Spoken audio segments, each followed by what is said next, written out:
आखिर क्यों पूजे जाते हैं बाबा नीम करोली पूरी दुनिया में। जय श्री राम दोस्तों, कैसे हैं आप सब। आई होप आप सभी लोग बहुत अच्छे होंगे। तो चलिए शुरू करते हैं बाबा नीम करोली के बारे में। और हाँ दोस्तों, अगर आपको ये वीडियो मेरा अच्छा लगे तो प्लीज़ मेरे चैनल को सब्सक्राइब कर दीजिएगा। और अगर ये जानकारी आपको ज़रा सी भी अच्छी लगे तो इसको शेयर ज़रूर कर दीजिएगा, जिससे कि और लोगों तक ये जानकारी पहुँच सके। सो शुरू करते हैं। बाबा नीम करोली एक चमत्कारिक बाबा थे। कैची धाम के आश्रम को उनका प्रमुख स्थान माना जाता है। वे एक सीधे साधे सरल व्यक्ति थे। विश्व भर में उनके लाखों भक्त हैं। उनके भक्त उन्हें हनुमान जी का अवतार मानते हैं और जानते हैं उनके संबंध में कुछ तथ्य। नीम करोली बाबा का वास्तविक नाम लक्ष्मी नारायण शर्मा था। उत्तर प्रदेश के अकबरपुर गांव में उनका जन्म 1900 के आसपास हुआ था। उनके पिता का नाम दुर्गा प्रसाद शर्मा था। 11 वर्ष की उम्र में ही बाबा का विवाह हो गया था। बाबा नीम करोली महाराज के 2 पुत्र और 1 पुत्री हैं। ज्येष्ठ पुत्र अनेक सिंह उनके परिवार के साथ भोपाल में रहते हैं, जबकि कनिष्ठ पुत्र धर्म नारायण शर्मा वन विभाग में रेंजर के पद पर रहते हैं। हाल में ही उनका निधन हो गया है। 17 वर्ष की उम्र में ही उन्हें ज्ञान की प्राप्ति हो गई थी। 1958 में बाबा ने अपने घर को त्याग दिया और पूरे उत्तर भारत के साधुओं की भांति विचरण करने लगे थे।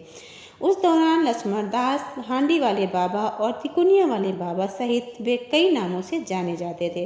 गुजरात के बवानिया मोरबी में तपस्या की तो उन्हें तलैया बाबा के नाम से पुकारने लगे थे। उत्तराखंड के नैनीताल के पास कैंची धाम में बाबा नीम करोली 1961 में पहली बार यहाँ आए और उन्हें अपने पुराने मित्र पूर्णानंद जी के साथ मिलकर यहाँ आश्रम बनाने का विचार किया। बाबा नीम करोली ने इस आश्रम की स्थापना 1964 में की थी। आश्रम पहाड़ी इलाके में देवदार पेड़ों के बीच स्थित है। नीम करोली बाबा का समाधि स्थल नैनीताल के पास पंतनगर में है। यह एक ऐसी जगह है जहां कोई भी मुराद लेकर जाए तो वह खाली हाथ नहीं लौटता। बाबा नीम करोली का समाधि स्थल भी यहीं पे है। यहाँ बाबा नीम करोली की एक भव्य मूर्ति स्थापित की गई है। यहाँ हनुमान जी की मूर्ति भी है। नीम करोली बाबा के भक्तों में एप्पल के मालिक स्टीव जॉब्स, फेसबुक के मालिक मार्क जुकरबर्ग और हॉलीवुड के एक्ट्रेस जूलिया रॉबर्ट्स का नाम लिया जाता है। कहा जाता है कि इस धाम की यात्रा करके उनका जीवन बदल गया। बताया जाता है कि बाबा के आश्रम में सबसे ज़्यादा अमेरिकी ही आते हैं। बाबा नीम करोली की मृत्यु के पश्चात 1974 में स्टीव जॉब्स भी आत्मज्ञान के लिए उनके आश्रम में आए थे और उसके पश्चात उन्हें आज के दौर के मशहूर कंपनी एप्पल की स्थापना की थी। मार्क जुकरबर्ग जब उनके आश्रम में आए थे तब फेसबुक का प्रारंभिक दौर चल रहा था और यहाँ पर उनके मन में कुछ नए विचार उपजे, जिससे फेसबुक आज की अपनी स्थिति प्राप्त कर पाया है। 15 जून को देवभूमि कैंची धाम में मेले का आयोजन होता है और यहाँ पर देश विदेश से बाबा नीम करोली के भक्त आते हैं। इस धाम में बाबा नीम करोली को भगवान हनुमान जी का अवतार माना जाता है। देश विदेश से हजारों भक्त यहाँ हनुमान जी का आशीर्वाद लेने आते हैं। बाबा के भक्तों में इस स्थान पर हनुमान जी का भव्य मंदिर बनवाया है। यहाँ 5 देवी देवताओं के मंदिर हैं, इनमें हनुमान जी का भी एक मंदिर है। बाबा नीम करोली हनुमान जी के परम भक्त थे और उन्हें देश भर में हनुमान जी के कई मंदिर बनवाए थे। नीम करोली बाबा ने अपने जीवन के आखिरी पड़ाव तक संपूर्ण भारत एवं अन्य देशों की यात्राएं की।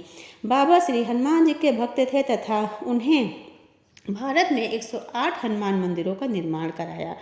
उनके नाम से अमेरिका तथा मैक्सिको में भी हनुमान मंदिर स्थापित किए गए हैं। एक बार बाबा फर्स्ट क्लास कंफर्ट में सफ़र कर रहे थे। जब टिकट चेक करने आया तो उनके पास टिकट नहीं था। तब बाबा को अगले स्टेशन पर नीम करोली के ने उतार दिया गया। बाबा थोड़ी दूर पर ही अपना चिपटा लेकर धरती में गाड़ कर बैठ गए। ऑफिसर्स ने ट्रेन को चलाने का ऑर्डर दिया और गार्ड के ट्रेन को हरी झंडी दिखाई, परंतु ट्रेन 1 इंच भी अपनी जगह से नहीं हिली। बहुत प्रयास करने के बाद भी जब ट्रेन नहीं चली तो लोकल मजिस्ट्रेट को बाबा जानता था और उनको जब जानकारी हुई कि ट्रेन नहीं चल रही है तो ऑफिसर्स ने बाबा से माफ़ी मांगने को कहा।